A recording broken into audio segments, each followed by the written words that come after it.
Shabbat Shalom, Chag Sameach, Chag Sameach. There is a story about the Baal Shem Tov, the founder of Hasidism, that whenever he saw that the Jewish people were in a grave danger, he would go to a particular, very sacred place in the forest, and he would light a holy fire, and he would recite a prayer for his beloved Jewish people, asking for a miracle to save them. And because of his holy fire and the faithfulness of his prayer, the universe answered and heard his prayers. Then later, his successor, decades later, the Maggid of Mezerich, would himself follow in his footsteps. And in times of deep crisis for the Jewish people, he saw himself as a shepherd for them, and he would ask God to intervene. So he would return to that same special place in the forest where he would tell the Master of the universe he did not have the ability to light the sacred fire, but he could send forth a powerful prayer in the world that all Jews should be saved. And there was a divine response. Then, as the story says, in the decades after his death, when calamity once again threatened the Jewish people, the vulnerable Jewish people of Eastern Europe, one of the Rabbis then went into the forest to save the people and returned to the same place where the Baal Shem Tov had, and the Maggid had, and he said, I cannot light a sacred fire, and my prayer is weak. I do not have that same might that they do, but please help my people. And the universe responded. And finally, many decades after the original time, more than 100 years later, one of his students, when he needed to help the beloved people, was in his home and said, I am unable to light the sacred fire. I do not have the prayer that I need. And we no longer know, it's been forgotten where that holy space in the forest was. But will you, my God, hear me? So where to go and what to do as the great generations disappear. I remember two separate occasions hearing this at the funerals of Ariel Sharon and Shimon Peres, two men of completely opposing political viewpoints, who each fought each other many times throughout their political careers. But there was a sense of a disappearing of a whole generation among the leaders of Israel, the founding fathers of the nation, and they were the later generation of founding fathers. And one was a general who gave his whole life to defend Israel, and it ended up in disrepute after the massacres during the war in Lebanon, but then had led to the creation of a new party to make peace, and it led to disengagement from Gaza. And the other was a statesman who was often in the shadow of greater leaders, seen by some as being overly diplomatic and weak by his opponents, but in his last years was celebrated by all as a president. And as all of the fathers of Israel, they went through many stages and eras in their own journeys. But through their devotion, they gave birth to many institutions and ideas, and whole segments of life in Israel have borne fruit out of some of their actions and some of the places that they took and the decisions that they made. Those fathers and mothers, we see how broad their shoulders were in their devotion. And now we struggle how to go forward. We can imagine that the generations that left Egypt and traveled through the desert as we commemorate in this period between Passover and Shavuot, they too, after the first generations left, had that same feeling.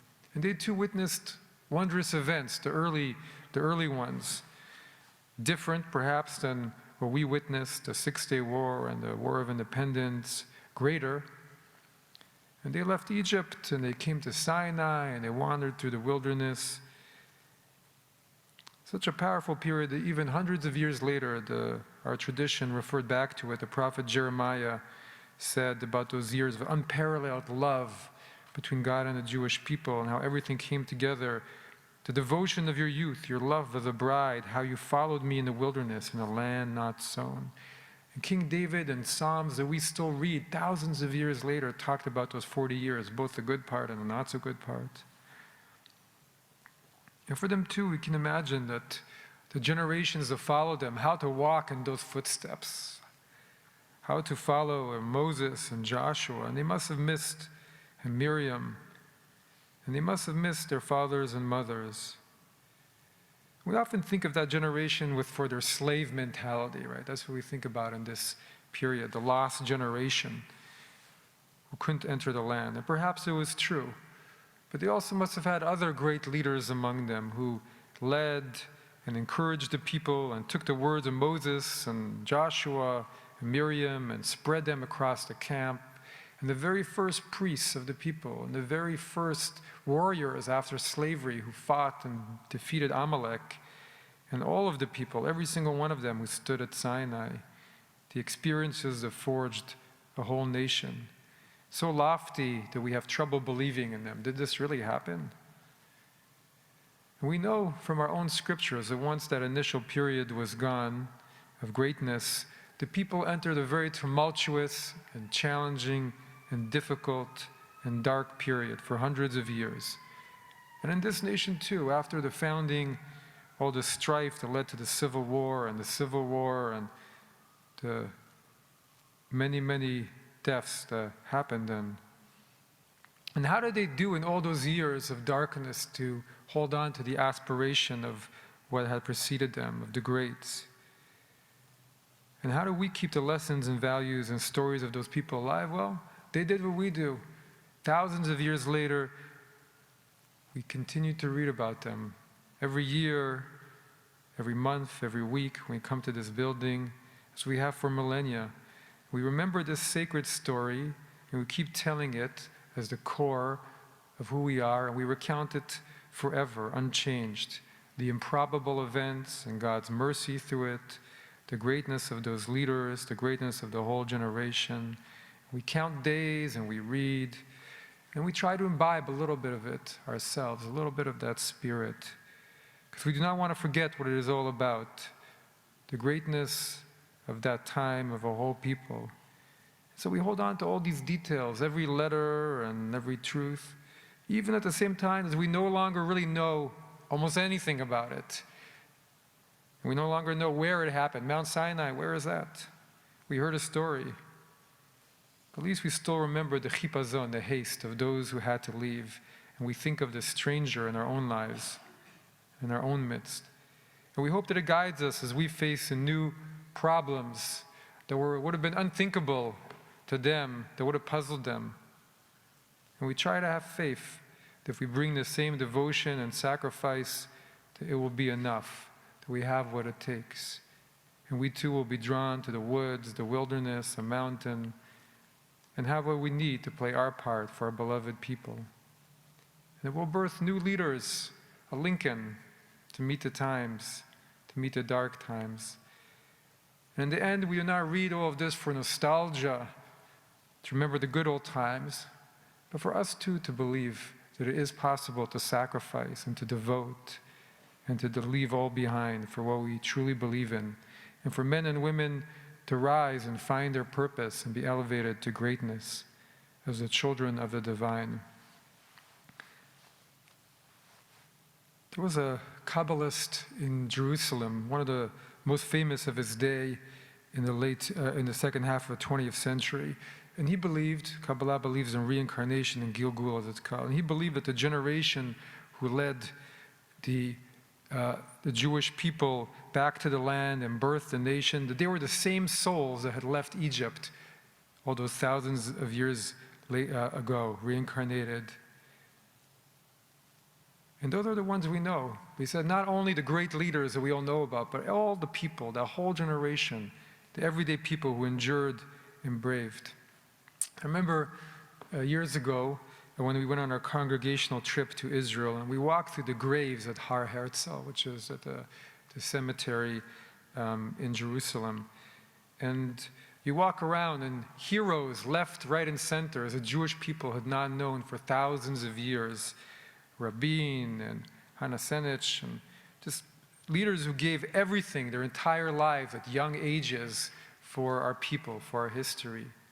Then I remember being pulled aside because there was a sound of a funeral going on right at that moment. And it was a funeral for just a common soldier, I believe, killed in a friendly fire accident.